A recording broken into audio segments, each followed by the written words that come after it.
One moment. One moment. Don't go anywhere. I'll be back. And here I am. Well, everybody, good morning. Good morning.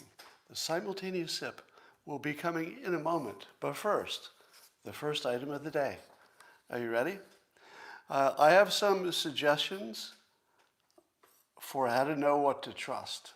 Because we live in a world where sometimes you can't trust everything you hear, can't trust everything you see.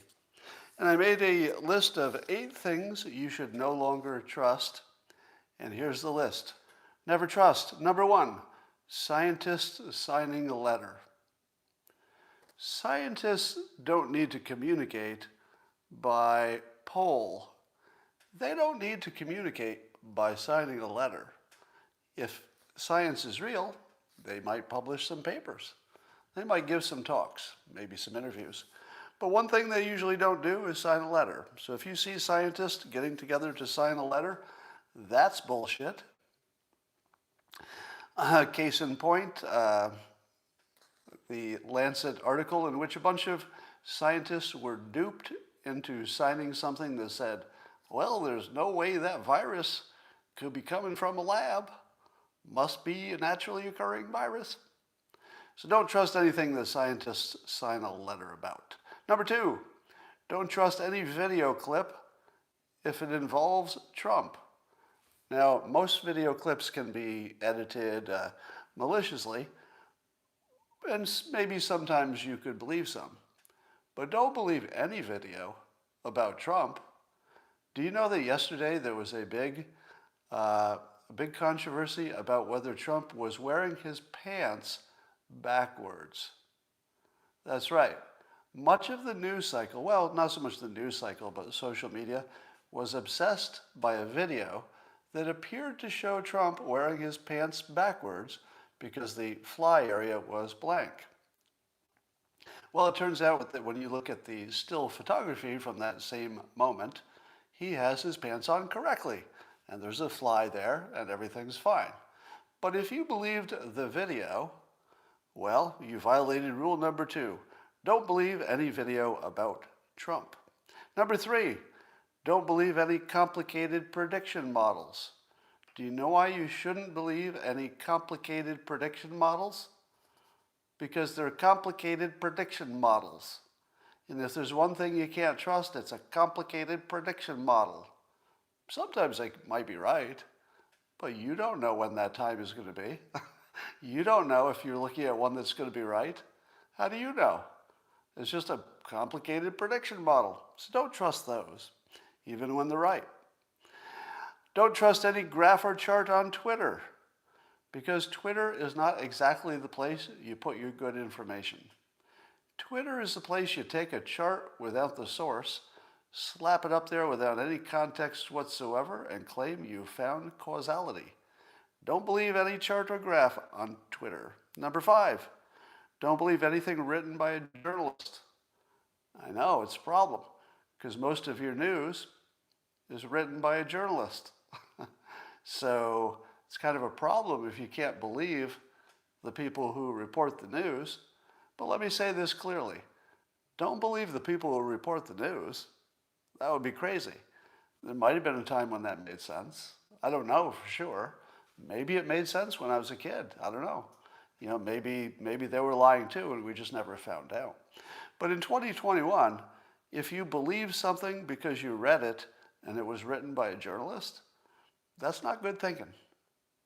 You should check yourself on that. Number 6 of things you should not believe in 2021. Never believe any claim made by a government. Any government.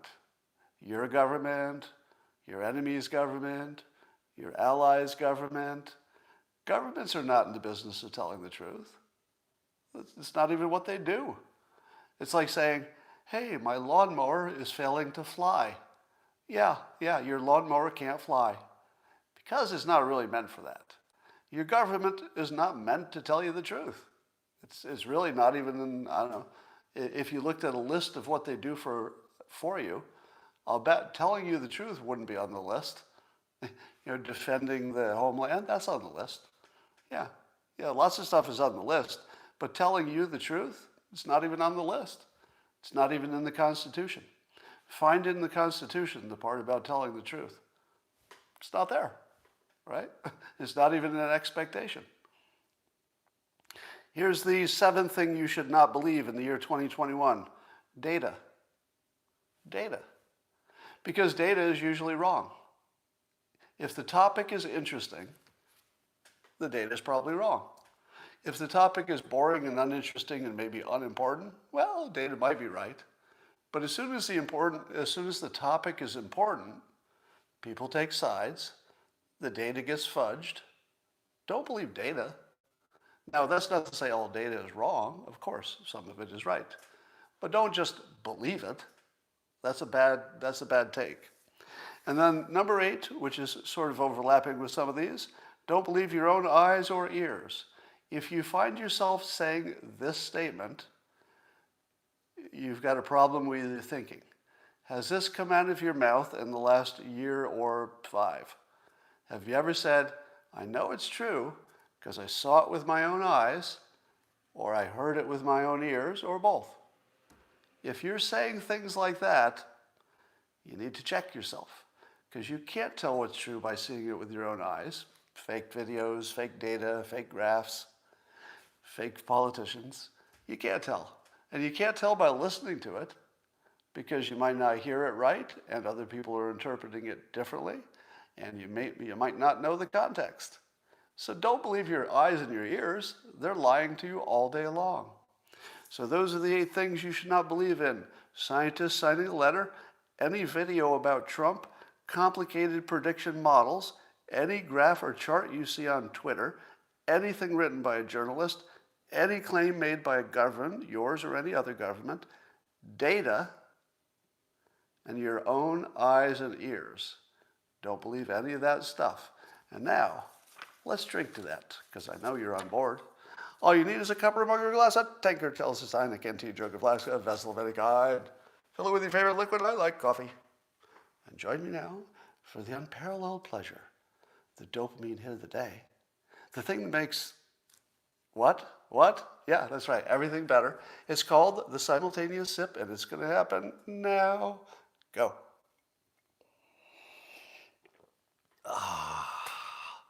Those of you who got here a little bit late, aren't you happy that you didn't miss the sip? Yeah, of course you are. Well, it turns out that in our land of fake news, turns out that old virus, that COVID-19 virus, that pesky little virus, which China told us was completely evolved from natural means, probably some bat bit somebody, or a pangolin, or some damn thing. But it turns out that there's this pesky little genome sequence in COVID-19. And if you're familiar with it, it's the CGG-CGG. You all know what I'm talking about, right? Yeah. I'm talking about the genome sequence, CGG-CGG, well known. We talk about it all the time. And it's one of 36 sequencing patterns the COVID-19 has. It's one of the patterns. But there's something about this pattern. Something about this pattern which we just learned. Something about it. Did you hear? Apparently, there's something about this virus which has never occurred in nature. Never. As in, as far as we know, this one sequence here has never occurred in nature. But it has occurred. It has occurred, and we are familiar with it. Do you know where it occurs? Only one way we know it occurs. In engineered virus. It's the only way it happens that we know of. Now, we're still open to the slight possibility that this would be the first time it ever happened naturally. But it would be really, really, really unlikely. Doesn't mean it didn't happen, but really, really, really unlikely. And so as of today, based on what we know from additional unreliable sources, because remember, all of your sources are unreliable. The ones you agree with, they're unreliable. The ones you disagree with, they're unreliable too. So, yeah, you get good luck figuring out what's true. But as of today, I believe that the common wisdom by all the smart people is that we are now reversing our default assumption. The default assumption is now, I believe, let's see how today develops, right? But I believe that as of today, all of the smart people will say the default assumption is that it was an engineered virus and that it was engineered in the Wuhan lab and that it got out. Now, nobody's saying it got out intentionally. I still think that's crazy talk.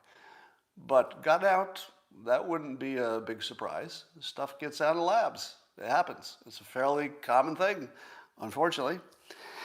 And so this puts the lie to everything we had been told. And as you know, there was a letter signed by a bunch of scientists. That's right. There were a bunch of scientists who signed a letter saying that, no, this virus certainly was not engineered in any kind of a lab. It's a naturally occurring virus. How many of the scientists who signed the letter, I think it appeared in Lancet, how many of those scientists who gave their opinion in public had studied the virus and are experts in this topic? Maybe none, right? Maybe none. How many of them had looked at all the genome sequences and would be qualified to know that if they looked at the CGG-CGG sequence, where apparently the tells for being an engineered virus, that's where they live? Just think about this for a moment. There was a letter signed by a bunch of scientists saying, oh, this is definitely natural, no doubt about it. At the same time, other scientists who apparently know what they're talking about, which would be different than the people who signed the letter, people who know what they're talking about, they actually knew where to look to find out whether it was engineered. Let me say this again slowly, and then I'm going to add a curse word because it needs that treatment. Send your children away. The cursing is on the way. So I'm going to say it again slowly so this fully sinks in. There were people in our world who were experts in viruses, who knew where to look on the sequence to find out if it was engineered. They knew where to look and also what to look for. Always. From the beginning, these people existed. People who knew where to look and what to look for. They were always with us.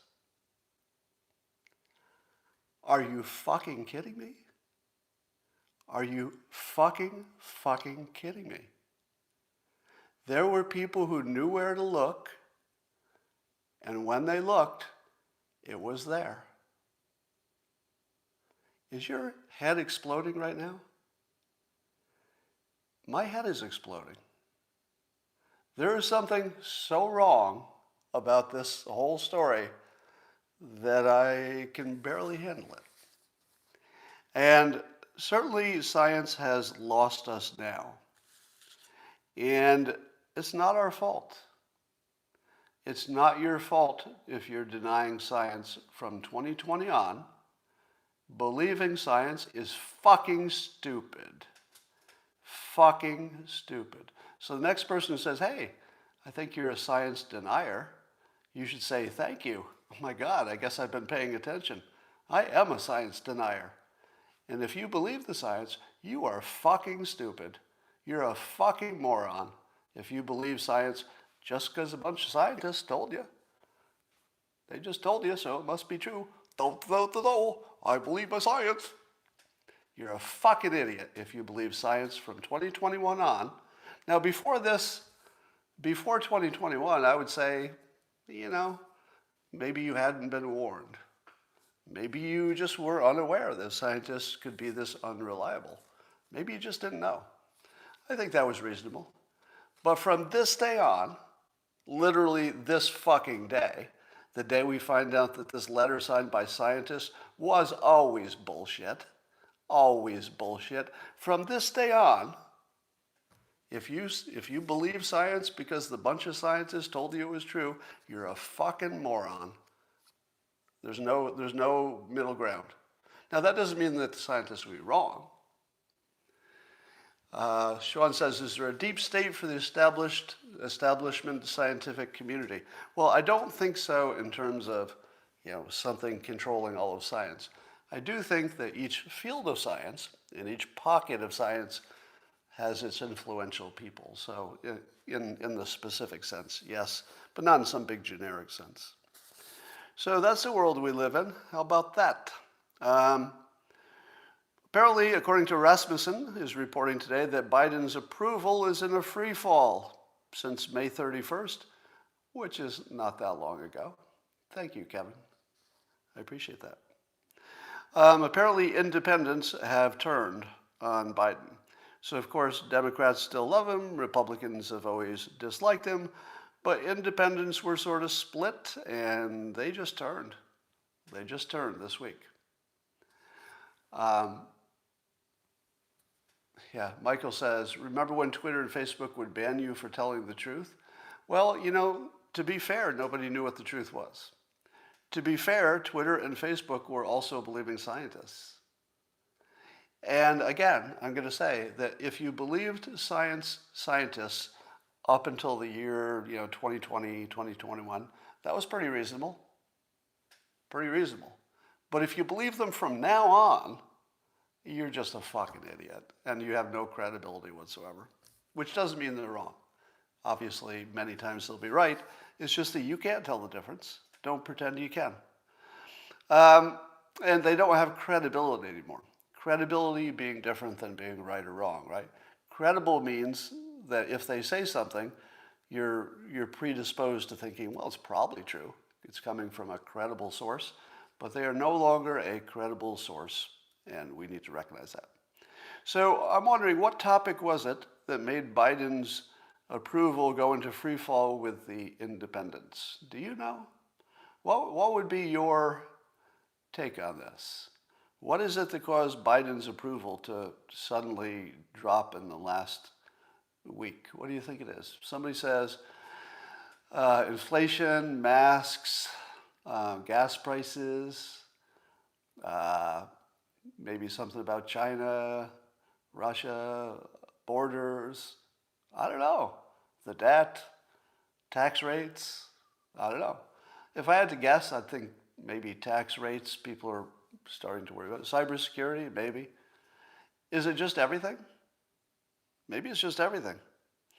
So I don't know too much about that. Here's a fun topic. Most of you are aware that Logan Paul just had a fight with, what's his name? Remind me the name of the fighter he just fought. One of the best, why am I blanking on who Logan Paul just boxed? What's the name of the boxer? Floyd Mayweather. Only one of the greatest boxers of all time, whose name I couldn't remember.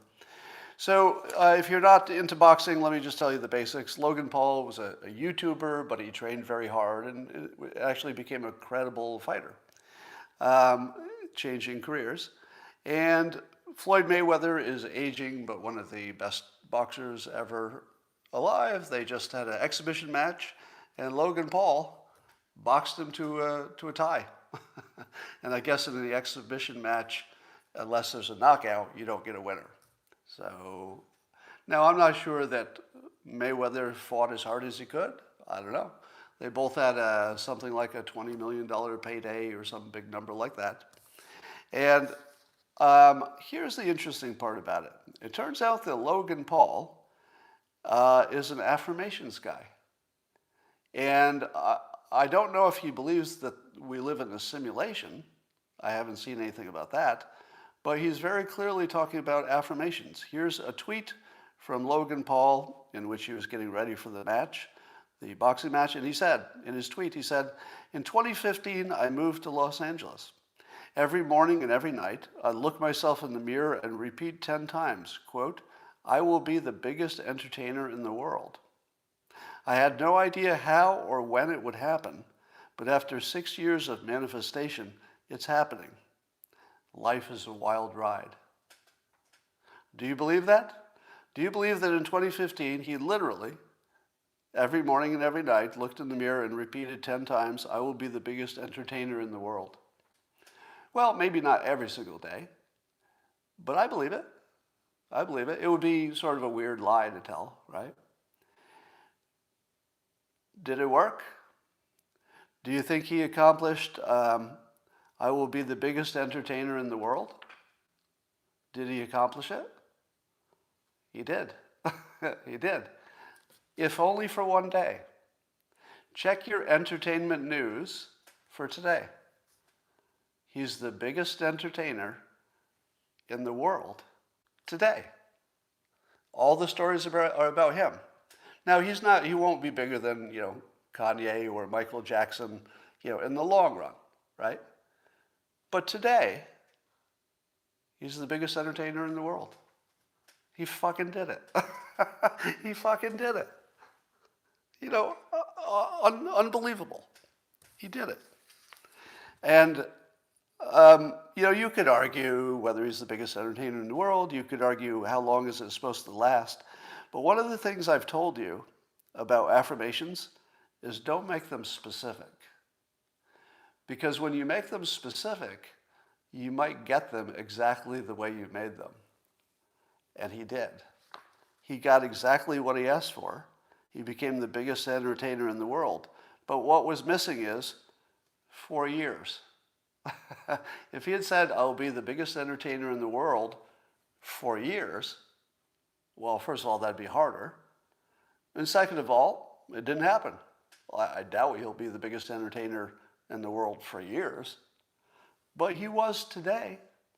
He actually hit his fucking mark. And, when he talked about it after he was quite inspirational, actually, talking about how you shouldn't believe the odds. Now, do you think you should stay in your channel?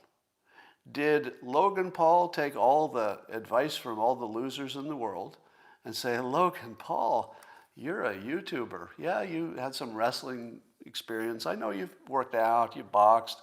I know you've got a little, weight and height advantage over Floyd Mayweather, but really, seriously, is this going to work out? And he changed lanes, and he made, I think, $20 million, minus taxes, minus, managers and stuff. So, wow, I love this story. I also love the sportsmanship. You probably saw Logan Paul and Mayweather, going at each other before the fight. After the fight, Floyd Mayweather said, wow, he was much better than I thought, gave him full respect. Full respect. Oh, is that net 10 million, somebody's saying? Anne-Marie. Is that net for each of them 10 million, or are you just saying after taxes? After taxes, it would be half that, yes. All right. Well, that's enough of that. I was asked the other day if the simulation has a null hypothesis, which in regular English means, is there a way to prove it's false? Because if you can't disprove it, maybe you can't prove it. So I don't have that. So in other words, I don't have a way to prove it or to disprove it. But I want to just put this thought out there for your observation. And it goes like this. In my opinion, my life has been so close to what a video game should be like that I can't ignore it anymore. And one of the things that is very video game-like goes like this. I have a theme my whole life, starting when I was, 10 years old. There's a theme in my life, and I'm sorry I'm not going to tell you what it is, but it's a theme. There's a specific problem that I have over and over and over again, going so far beyond what chance could possibly deliver. Now, you might say to yourself, Scott, everybody thinks everything that happens to them is a coincidence, because in a way it is. Everything's a coincidence in a sense, blah, blah, blah, blah, blah. Explain it away with all your rational thoughts, etc., and maybe you're completely right. But watch for the following pattern. Is there a theme in your life? Do you have a theme? Is there a specific, let's say, a character flaw you have, or a challenge that just over and over and over seems to apply to you, but as far as you know, it's just not happening to other people? Now, of all the problems that I could have, it's infinite, right? There are infinite problems that could just arise that I don't know are out there. Just anything could happen. But that doesn't happen. Instead, my problems are clustered and have been since I was fucking 11 years old, one right after another. And here's the freaky part. Each time I get a new challenge within my theme, and I beat it, seemingly against the odds, I beat it. As soon as it's beaten, within about no more than 3 days, usually 2, a new problem that comes from nowhere will appear to replace the one that just got solved within the theme, whatever your life theme is. And this just happened to me again. It's happened to me countless times. But I've started predicting. Try this. My belief is that the most accurate view of reality is the one that predicts. Several days ago, I predicted out loud, privately, but out loud, that I had just solved my last problem in the theme, and that a new problem in the theme was going to come out of nowhere. And boy, did it. Wow. Again, you don't need to know the details of my little problems in life, but I got the supernova of all fucking problems. Solvable. You don't have to worry about me. I'm not going to die or anything. But, oh my fucking God. And I predicted it a few days before it happened. I predicted it. So it's the predicting it that was the... now, your guesses are amusing, but you're not going to be able to guess it. And no, that's not it. But watch this. Why are you all guessing the same thing? No, you're not going to be able to guess it. So, I was just laughing at your guesses. But the point is, follow this in your own life and see if your problems follow a theme.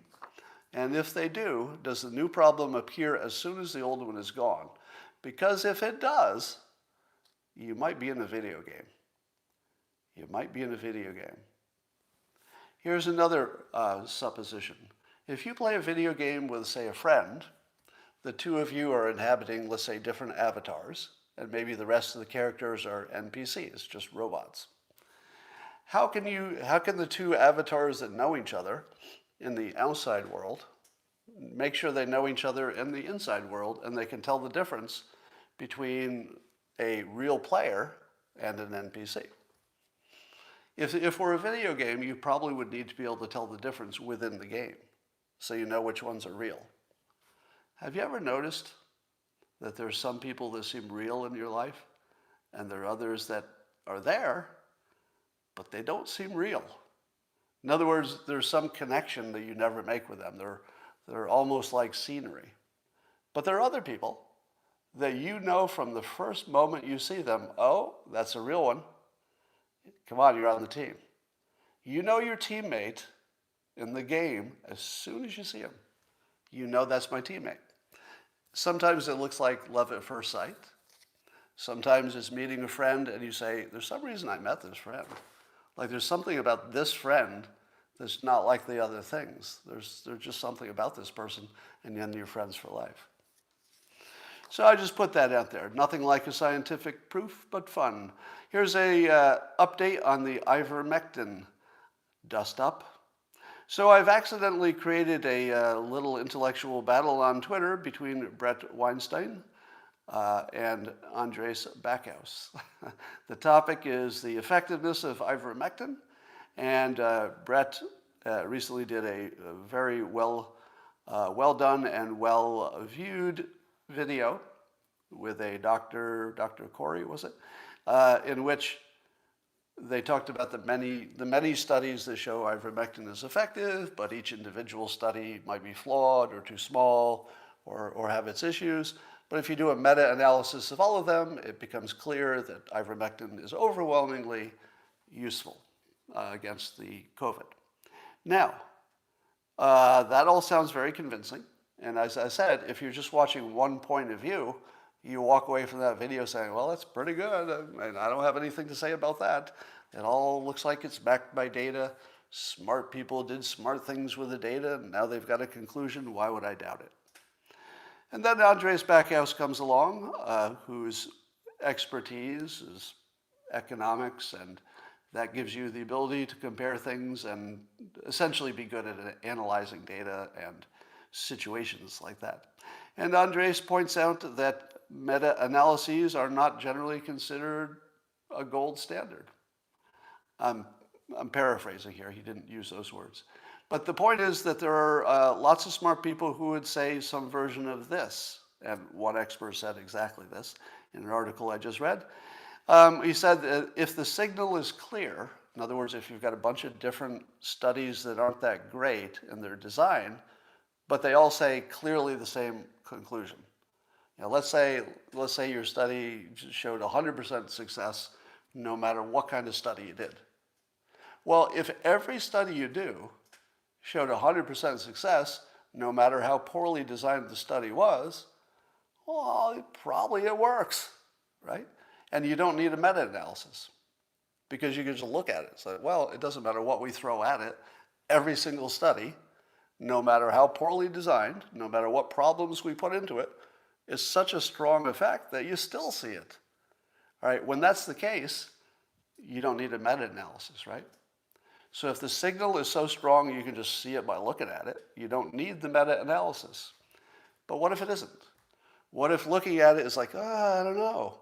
It's a little bit all over the map. Maybe the results are not gigantic, but they might be small. We don't know. If it's unclear, then it turns out that when you do the meta-analysis, what matters the most is what assumptions you made.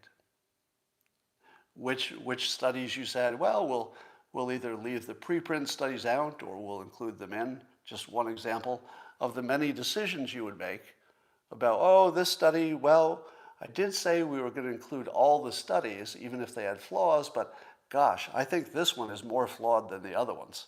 So this one I'll keep out because it isn't the kind of flaw that the other ones have or something. So the point is, the meta-analysis is not something that all experts say, oh yeah, you got me with the meta-analysis. Some experts say, I don't believe a meta-analysis because you had too many choices when you decided how to do it. So it was your choices and your assumptions that created the outcome. It wasn't the data. It was the assumptions you made about which data to use. That's all that happened. Now, so there's been some back and forth. I think Andres just posted just when I was going live. So he's making his point that maybe some of Brett's data is more coincidence, and that each time you see the ivermectin come in and you see the infection rate drop, that in all or enough of those cases to destroy the point, in all or enough of those cases, there are also other things going on, and you can't untangle them. Meaning that there's always a change in the lockdown, the weather's getting better, the vaccinations are pouring in, our ability to do therapeutics is better, we've vaccinated and protected the most vulnerable, we know how to treat these things, blah, blah, blah, blah, blah.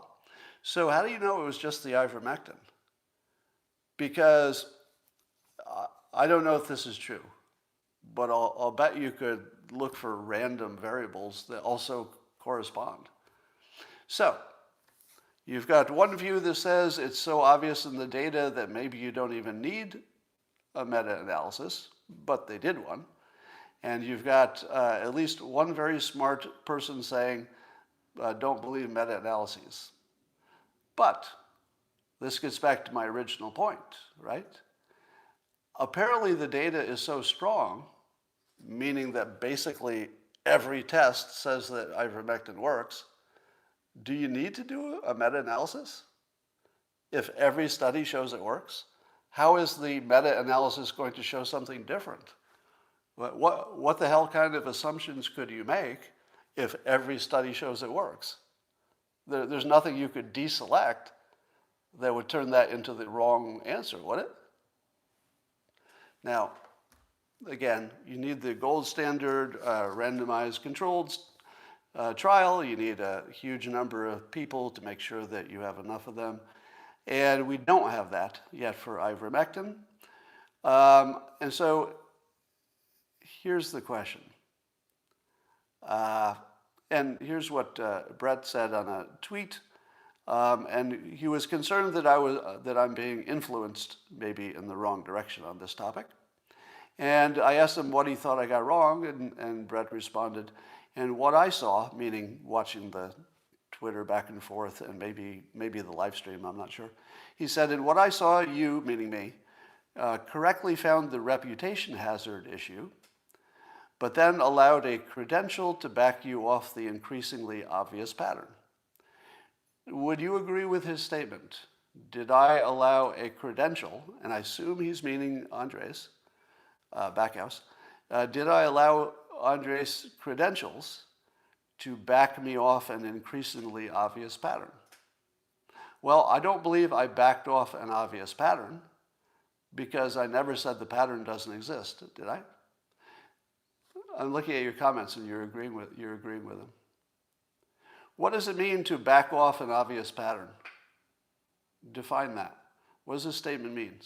That I backed off an increasingly obvious pattern. You know that doesn't mean anything, right? Like, you're agreeing with a statement that is neither true nor false. It doesn't mean anything. How do you back off an obvious pattern? Did I say the pattern is not obvious anymore? Did I ever say that? Have I ever said that the pattern is not obvious? The whole point of it is the pattern is obvious. The only reason we're talking about it is that 100% of the people who look at it say, well, the pattern's obvious. The critics say the pattern's obvious. The proponents say the pattern's obvious. Brett says the pattern's obvious. Andres says the pattern's obvious. I say the pattern's obvious. As far as I know, the studies are very, very, very weighted toward it working. And each study has some issues. Where have I backed off? So that's my view. It's never changed.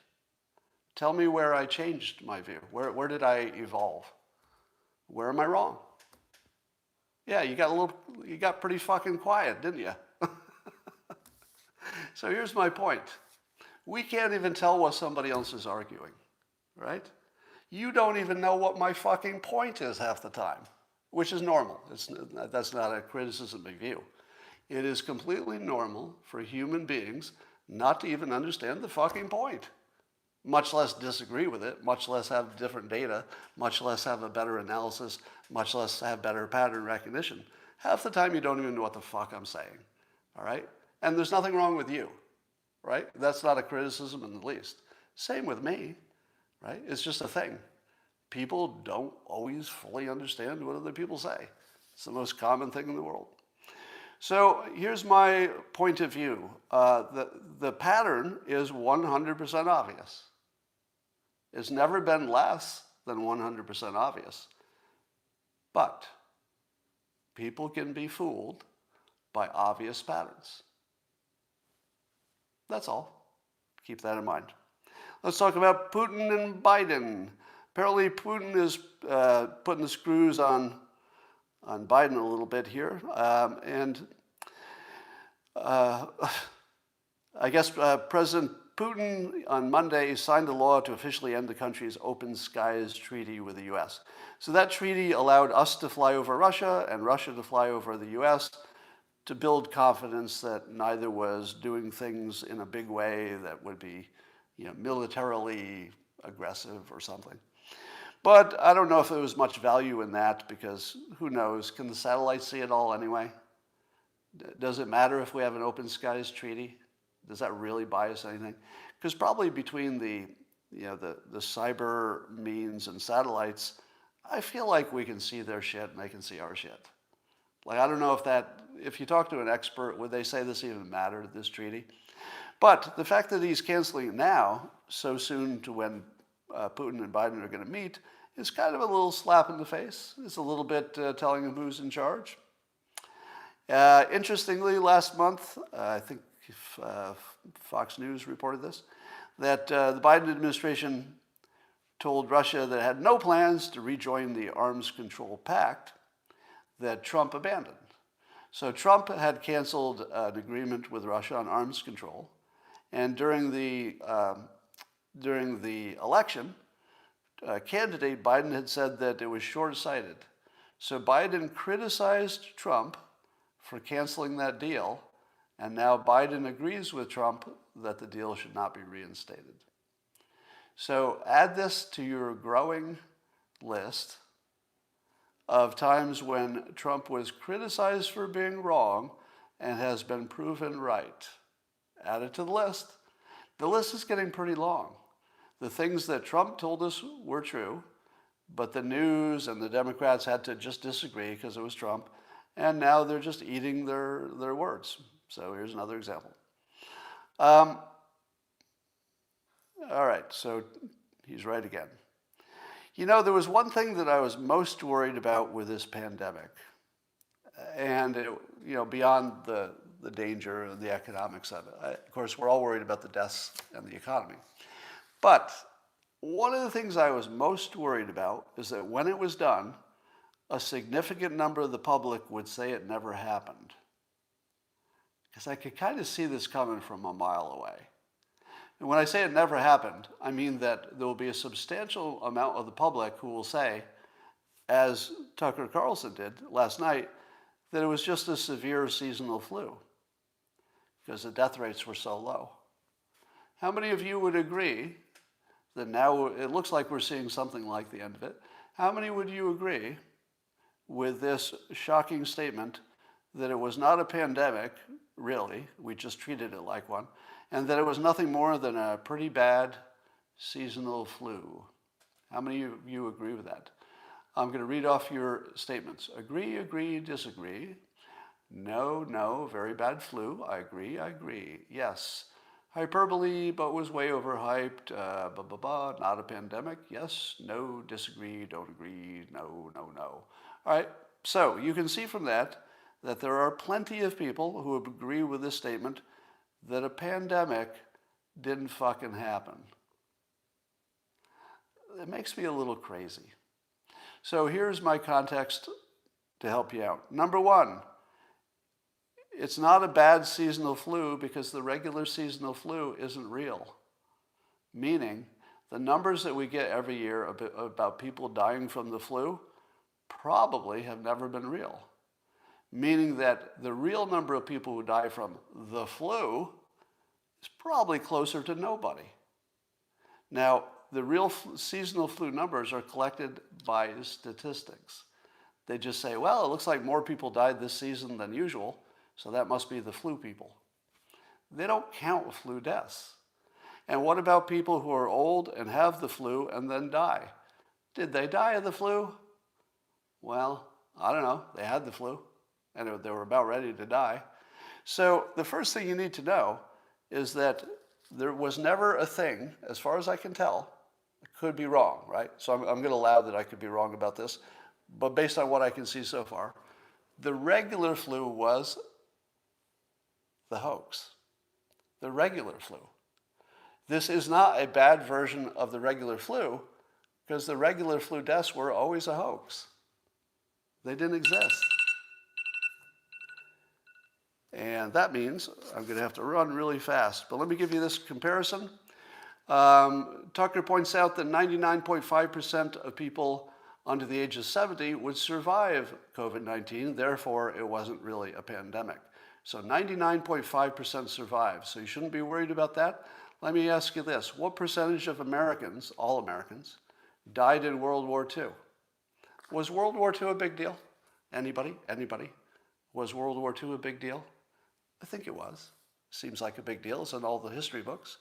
And in World War II, how many Americans died? 0.3%. In other words, as a percentage of the whole country, fewer Americans died in all of World War II than died in the pandemic.